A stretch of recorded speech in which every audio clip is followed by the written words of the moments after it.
देखिए, हमारी ज्योति दुर्वे जी वहाँ मौजूद है, हमारे विधायक भाई कंवर विजय शाह, संजय शाह, चेतराम मानेकर, चंद्रशेखर देशमुख, हेमंत विजय, महेंद्र सिंह चौहान, मंगल सिंह धुर्वे जी, और मैंने सुना है अब तो आपके यहाँ पासपोर्ट सेवा केंद्र भी खुल चुका है।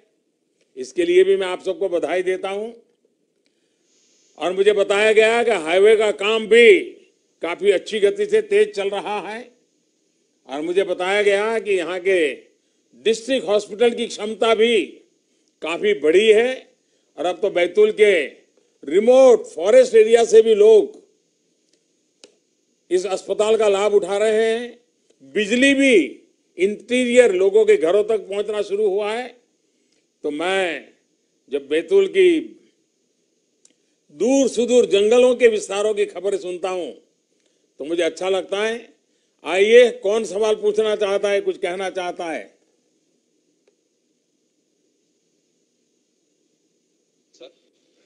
सर, मैं परशुराम बैतूल से।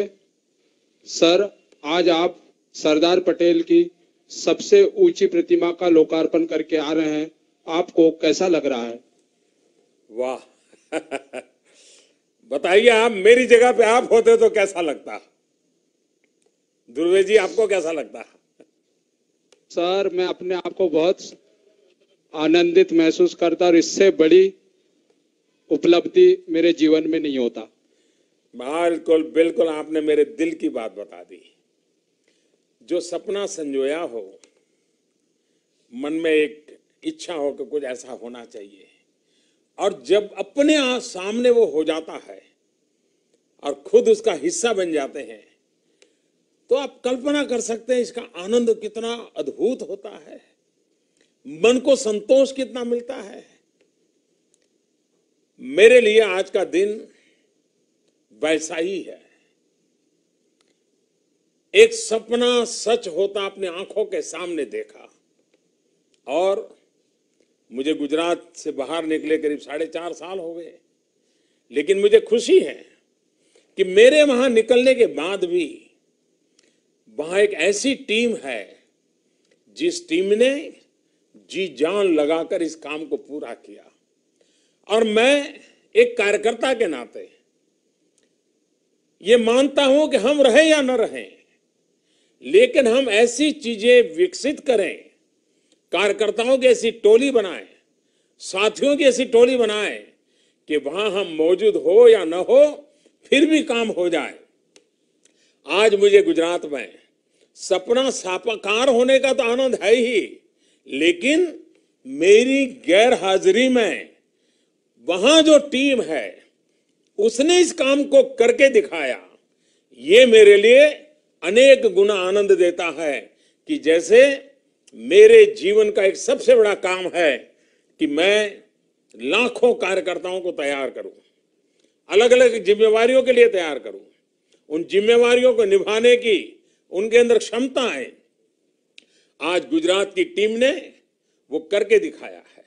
और देश भर में भी मैं देख रहा हूं कि हमारे कार्यकर्ताओं की टोलियां हर स्तर पर इस प्रकार के सफल काम कर रही है।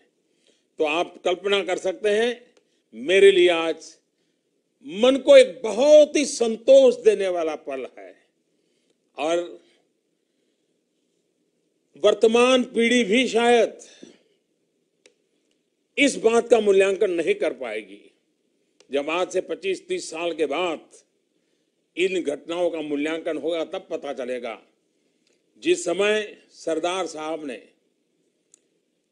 राज्य रजवाड़ों का एकीकरण किया, तो उस समय आजादी का ऐसा उमंग था कि उस घटना की तरफ ध्यान गया नहीं। लेकिन आज छोटे छोटे मसलों पर जब लड़ाइयां होती है, पानी के मसले पर लड़ाई हो जाती है, भाषा के मसले पर लड़ाई हो जाती है, खान पान पर लड़ाई हो जाती है, तब लगता है कि सरदार साहब ने कितना बड़ा काम किया है। वैसा ही आज शायद बहुत लोगों को अंदाज नहीं आएगा। कुछ लोगों को लगेगा चलो भाई टेक्नोलॉजी है, बड़ी इमारत बन गई है, बड़ा स्टैच्यू बन गया है, लेकिन 25-30 साल के बाद इतिहास को देखने के लिए हमारी नई पीढ़ी वहां पहुंचेगी, तब उनका सीना इतना चौड़ा हो जाएगा।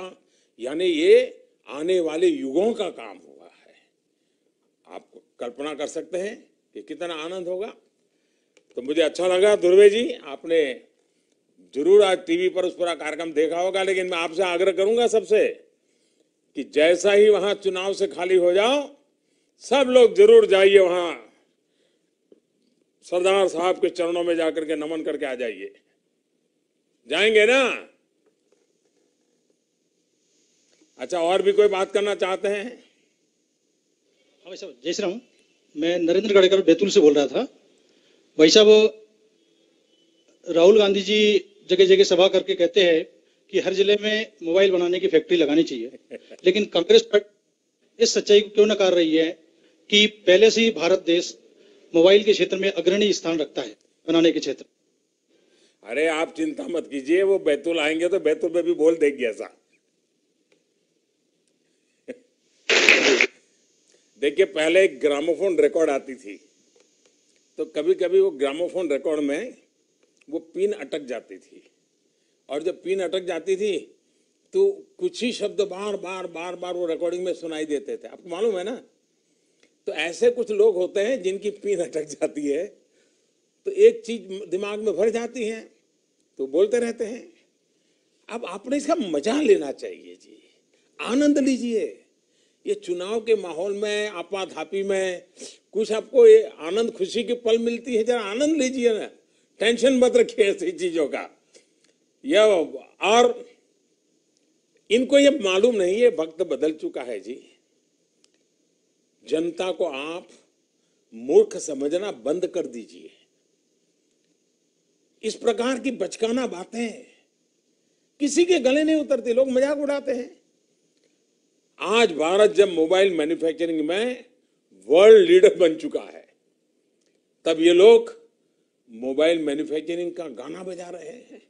मोबाइल का आविष्कार क्या 2014 में मोदी प्रधानमंत्री बना उसके बाद हुआ क्या? क्या 2000 के पहले भी मोबाइल थे कि नहीं थे? जिन लोगों ने इतने साल राज किया, उनके समय में सिर्फ देश में 2 ही मोबाइल बनाने वाली कंपनी फैक्ट्रियां थी, 2। और हमारे आने के बाद 4 साल में कहां पहुंचे मालूम है? आज हम 100 से भी अधिक कंपनियां मोबाइल फोन बना रही है देश में।